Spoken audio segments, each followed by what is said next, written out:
guys, welcome back to my channel. It is currently freezing cold here in Montreal, but I am going on a beach vacation. I'm going to Miami in about 10 days, and something that I thought would be really important to bring up with you guys is what I do to switch over my skincare routine, because I know a lot of people head down south in the winter, and just in general it's really important to know what things you should really be swapping out when you're about to change climate. So currently it's freezing cold in Montreal. It is about, today it's minus 15 Celsius, so I think that's about like 0 or 5 degrees Fahrenheit. I'm not too good with math like that, but it's freezing, and when it's cold, obviously our skin needs a lot more hydration. However, when we go over to a warmer climate, we need hydration, but we need it in a different way. And if you're on a vacation, chances are you'll be in the sun. Even if you're protecting your face, which I always recommend, you're still getting sun exposure and you're still damaging your skin. So it's really important to know what products to use to limit the amount of long-term damage you are actually doing to your skin.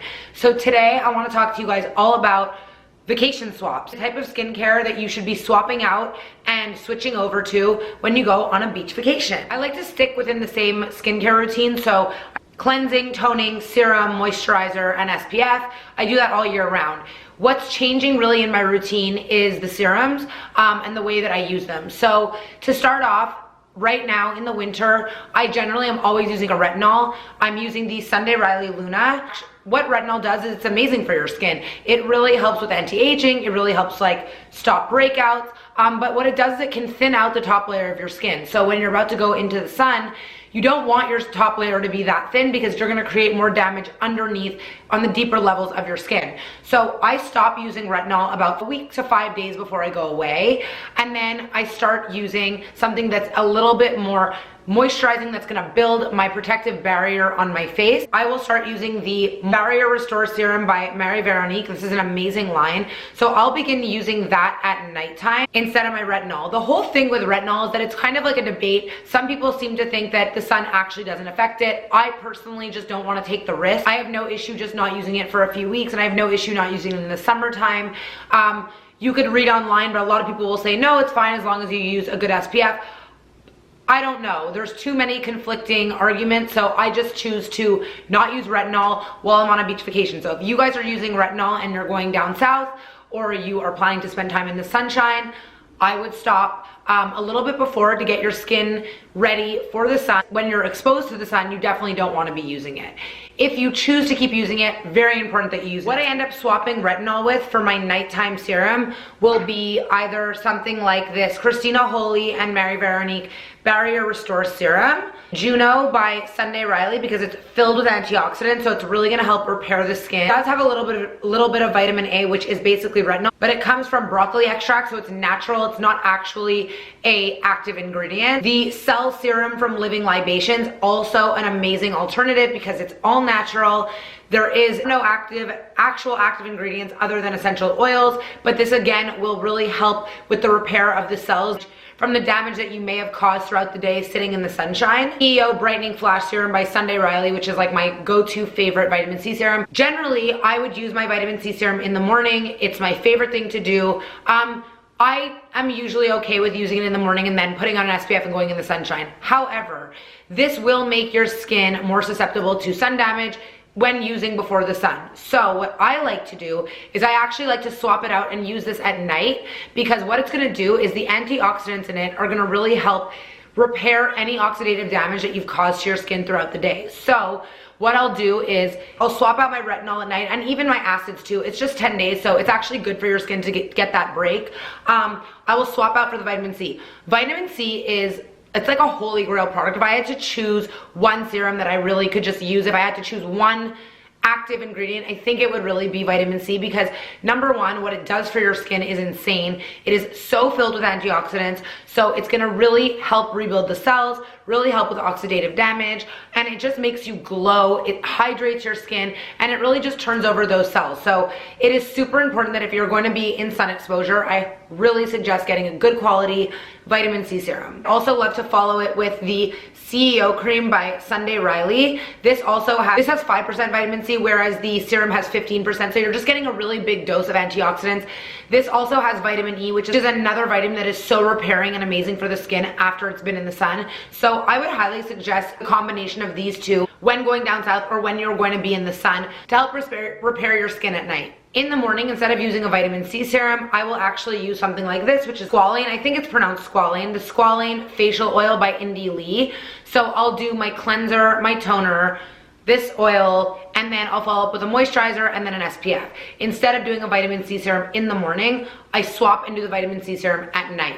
So this is just gonna help really hydrate the skin, get the skin ready to be in the sun all day because it can get dehydrated and dry. Super nourishing, really gonna help protect your skin from oxidative damage. It's also gonna help with oil production, so when you're in the sun for a long period of time, either go one of two ways. It can either dry out your skin or it can create oil production. Even though it's really moisturizing, it's gonna help your skin from producing too much oil because your skin is gonna feel like its moisture is already there. I have super sensitive skin, so squalane is also amazing for irritation. So if the sun's gonna make me rashy or uncomfortable because it's just a different climate change, this is actually gonna help prevent that from happening. Although it's a facial oil, it is not clogging at all. So this is actually really just gonna go in there, give you that moisture that you need, protect your skin, and it's an awesome product. For people with sensitive skin, I highly suggest this facial oil. If my skin is feeling really dehydrated, if I feel like I need a boost at the end of the day after using the vitamin C or any of the oils or serums that I've already showed you, I will go to the Agent Nature Holy Oil. Reason being is that this is the most natural way to get something similar to retinol. This has a lot of rosehip seed oil, so it is completely natural. There is no actual like retinol in it, but this is the closest thing to a natural version of retinol that you are gonna get. Absolutely love this oil. It is super nourishing, really good for your skin, really good at repairing whatever damage you've done, any scarring, dark spots. This stuff is awesome. If for some reason I get burnt in the sun on my face, this is an amazing product. This is the MV Skin Rose Soothing Moisturizer. So rose is super soothing, especially for red, inflamed, irritated skin. This is really good for sensitive skin. I've been using it for a little while. I actually love using like a pump of this mixed with a pump of the holy oil and just mixing it together. It makes you glow. It really will take down any irritation on the skin. And I absolutely love this product. The last step of my skincare routine is always gonna be SPF, and I'm gonna be reapplying it throughout the day. I always like to use SPF 30. I don't really think you need more or less. My absolute favorite is the Juice Beauty SPF 30 Oil-Free Moisturizer Physical Sunscreen. I'm gonna go into what the difference between a physical and a chemical or active sunscreen is, but this is a physical sunscreen and it is a zinc oxide based sunscreen. It will really protect your skin from damage. It doesn't clog your pores. It works instantly. This actually will allow you to get that vitamin D. Also won't be like ridiculously white to the point where you just like look crazy. This Beauty Oil-Free SPF Moisturizer. Another one that I love is the Drunk Elephant Umbra. This is actually the tinted one. There's also one that is not tinted. This is an excellent sunscreen as well. It also zinc oxide based, doesn't clog the pores. Both of them will not clog the pores because they're zinc oxide based, so it's amazing. And like I said, you will still get a little bit of color without getting too much damage. The difference between a physical sunscreen and an active or chemical sunscreen is that physical sunscreens are generally zinc oxide or titanium dioxide based. I'll write those here so that you guys can see them when you look into the ingredients. So if that is like the first ingredient, then you'll know that that is a physical sunscreen, which is a safer sunscreen in my opinion. Chemical sunscreens are like that. They're chemical. They generally have something called oxybenzone in it, which is actually quite toxic for you. Sadly, actually, most like kid sunscreens contain chemical sunscreens, and they do have oxybenzone. It's actually very bad for you and dangerous. So what's amazing about a zinc oxide or titanium dioxide based sunscreen is they're naturally broad spectrum, which means that they're gonna protect you from UVA and UVB rays, but still allow you to get those vitamin Ds. This will actually stay on you a lot better than a chemical sunscreen. So just in general, I highly recommend using either one of these. This I would use on my face. The Umbra I'll use on my body. If not, I don't have it with me unfortunately, but I also do like the company Sunbum.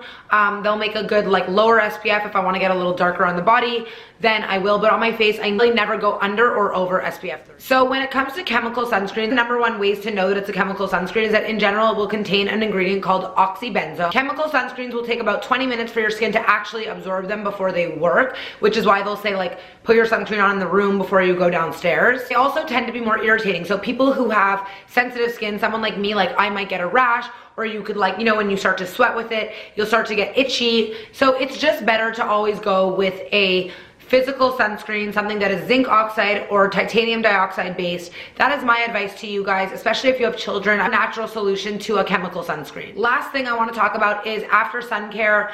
I've already talked about after sun care for the face, so now I just want to talk about after sun care for the body. I generally, when I go on vacation, like to use something that's a little bit lighter than my everyday moisturizer, which is Kiehl's Creme de Corps. So my actual favorite thing to use when I'm in the sun or have been taking sun is the Kopari Coconut Melt.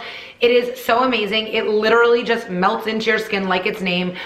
It's going to help repair that oxidative damage. It's naturally antibacterial, and I just think that it's just very beachy. It smells like coconut, but not too much. And it's just it gives you a really nice glow, it gives you really nice, radiant, healthy skin. It really helps your tan stay longer. So I absolutely love this product when I go on vacation. Another thing from Kopari that I'm absolutely loving is the coconut body milk. This is something that I will be bringing on vacation because it's a little bit lighter than my cream. When you put on moisturizer and then you go outside into a hot climate, you don't want to be like sweating and like moist. You want it to really seep into your skin. It's an awesome product. It has rose, it has chamomile, so it's really good at calming down the skin if you get a little bit irritated from the sun. I absolutely love it, and it smells really good too. Another excellent product for after sun exposure that's a little bit thicker, or if you feel like hot or itchy, is the Josie Maran, the whipped argan oil. Argan oil is really, really good for anti-inflammatory purposes, just like the coconut oil.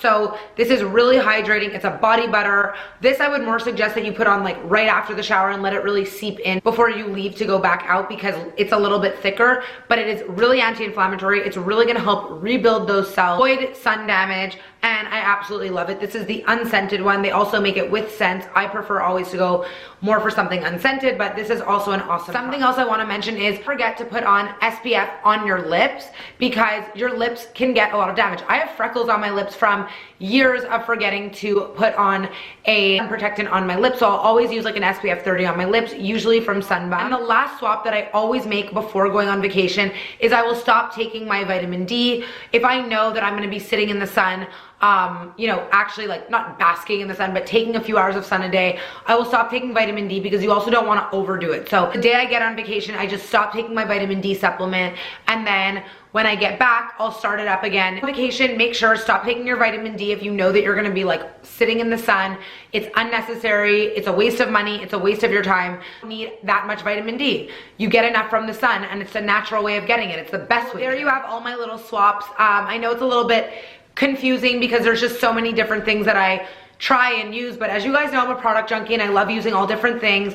So I hope that you found this video informative. If you have any questions, you can leave a comment below. If you like this video, give me a thumbs up. Please subscribe to my channel. Have an amazing beach vacation if you're going away. If not, this is always useful info to have for when summer comes around or when you are going on a vacation. Wishing everybody happy holidays, whether you're in the cold or warm weather. Don't forget your SPF. Thank you guys for watching, and I'll see you guys next week. Mwah!